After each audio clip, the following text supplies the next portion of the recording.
Hi, today is Thursday, April the 2nd. I am Dale. I'm one of the pastors here at Redeemer Bible Church, and this is the Daily Word. Today we are going into Luke chapter 2. And obviously, in the 23 or 24 verses that we've been assigned today, there's tons of things that we could talk about, right? The thing I want to hone in on today is the shepherds. And why would an angel and why would a heavenly host, which, by the way, is described in the book of Revelation as too many to number, why would they appear to shepherds? Well, it's interesting. Bethlehem was pretty close to Jerusalem, I guess. If it was Phoenix and Gilbert, maybe about that close, maybe a little closer. And the shepherds out there tending to the sheep. We're probably tending to sheep that were going to be used in temple sacrifices. It makes sense, though we can't emphatically say that's what was happening here. It makes sense that there would be fields around Jerusalem that were devoted to tending to sheep that would be used for temple sacrifices. So those shepherds are out there minding their own business, doing what they do. It's nighttime. And we can't really get a sense of what time of the year it was because this is something that shepherds did no matter what time of year it is. They're out there at night tending to the sheep, watching over the sheep. And then it says in verse 9, suddenly. So you can imagine shepherds are just chilling, maybe even sleeping, and then suddenly an angel of the Lord appears. And unlike what some people like to describe with their so-called experiences today with angels, their first response wasn't, hey, look at that, an angel, or any kind of casual response at all. No, their first response was terrible fear. Terrible, terrible fear.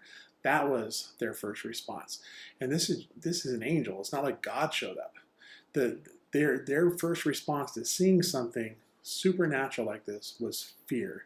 And then after the angel makes an effort to calm them and let them know that he means them no harm, that he actually had a message for them, I'm sure that even then they remained fearful.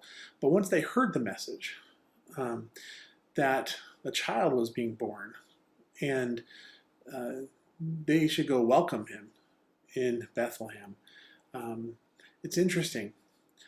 Once the angel disappears and the heavenly host disappear, the response isn't fear anymore. The response is excitement. They run. It says without haste, like they made tracks and they went into the town because they wanted to find this baby. This baby that was promised, a promised baby from God himself. And isn't it interesting that these lowly shepherds, I guess in today's world, security guards. We don't live in an agrarian culture, so people who are appreciated, people who are not well thought of, actually. They're just kind of people that you just walk by and don't make notice of. Isn't it interesting that shepherds are the ones that God decided to announce the birth of the Savior? I think there's something for us to learn there. There is the reality that God did not come to impress the religious people. Jesus' life was not about impressing the Sadducees or the Pharisees, even though one day he would stand before the Sanhedrin.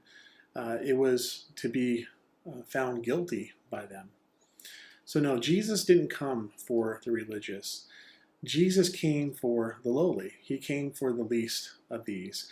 And no better way for God to announce the birth of the Savior than go to the least of these in the culture.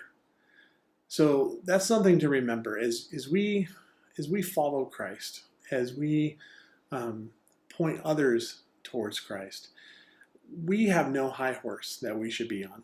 We should have no soapbox. We should not come from elevated places. Our job as Christians is to remain lowly and to remember that we are not anything special, but the Lord is.